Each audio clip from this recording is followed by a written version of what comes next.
Welcome back to another video of Tech Basics.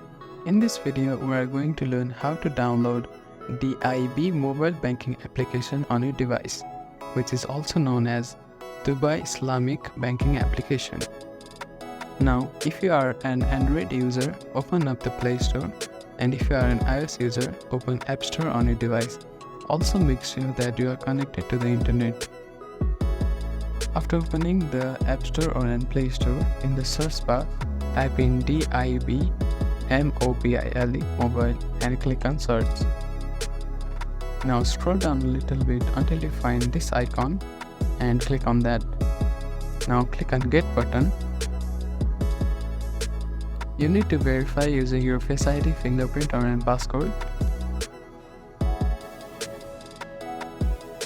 After the verification is done, your download will be started shortly.